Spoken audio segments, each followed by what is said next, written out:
Israel ने Lebanon की राजधानी बेरूत में एक फ्रांसीसी multinational company total energy gas station को निशाना बनाया है।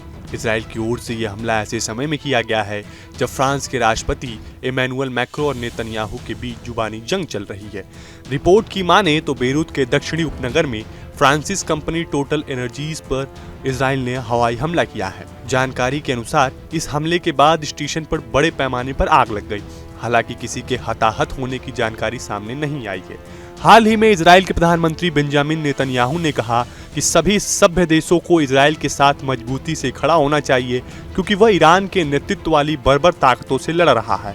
उन्होंने फ्रांस के राष्ट्रपति इमैनुअल मैक्रो के इजराइल पर हथियार प्रतिबंध लगाने के आह्वान को शर्मनाक बताया। शनिवार को एक वीडियो संदेश जारी करते हुए प्रधानमंत्री नेतन्याहू ने इसे शर्मनाक बताते हुए कहा कि आतंकियों की धुरी एक साथ खड़ी है, लेकिन जो देश कथित तौर पर इस आतंकीय धुरी का विरोध करते हैं वे इजराइल पर हथियार प्रतिबंध लगाने का आह्वान कर रहे हैं। नेतन्याहू के इस बयान के तुरंत बाद ही मैक्रो के ऑफिस ने बयान जारी करते हुए सफाई दी और कहा कि फ्रांस इजराइल का पक्का दोस्त है, वह इजराइल की सुरक्षा का समर्थन करता है। साथ ही कहा कि अगर ईरान या उसके समर्थक इजराइल पर हमला करते हैं तो फ्रांस हमेशा इजराइल के साथ खड़ा रहेगा।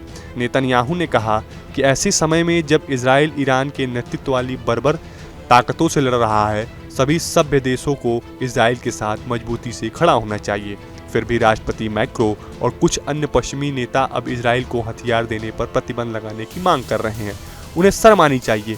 क्या ईरान, हिजबुल्लाह, हूती, हमास और उसके अन्य सहयोगियों पर हथियार प्रतिबंध लगा रहा है? बिल्कुल नहीं। आतंक की धुरी एक साथ खड़ी है, लेकिन जो देश कथित तौर पर इस आतंकीय धुरी का विरोध करते हैं वो इजराइल पर हथियार प्रतिबंध लगाने की मांग कर रहे हैं। यह कितनी शर्मनाक बात है। जिस वक्त इस प्रकार की जुबानी जंग चल रही है इमैनुअल मैक्रो और बेंजामिन नेतन्याहू के बीच, ऐसे में कहीं ना कहीं जो एक खटास है वो फ्रांस और इजराइल के संबंधों के बीच भी आ रही है। हालांकि कुछ हद तक फ्रांसीसी राष्ट्रपति के कार्यालय से जो बयान जारी किया गया है उसके बाद कुछ खाई जो एक आ गई है ईरान और इजराइल की दोस्ती भी, उसे पाटने का प्रयास अपने स्तर से फ्रांस की तरफ से किया गया है। लेकिन फिर भी बेंजामिन नेतन्याहू जिस प्रकार से कड़े रुख के साथ फ्रांस के साथ पेश आ रहे हैं, कहीं ना कहीं पश्चिमी देश के नेताओं के लिए एक बुरी खबर भी हो सकती है। फिलहाल आपको हमारा ये वीडियो कैसा लगा हमें कमेंट बॉक्स में ज़रूर बताएं। देश और दुनिया की तमाम और यूपी उत्तराखंड की हर छोटी बड़ी खबर के लिए न्यूज स्टेट चैनल को सब्सक्राइब करना ना भूलें। न्यूज नेशन अब व्हाट्सएप पर खबरों के ताजा अपडेट के लिए न्यूज नेशन के इस QR कोड को स्कैन करें।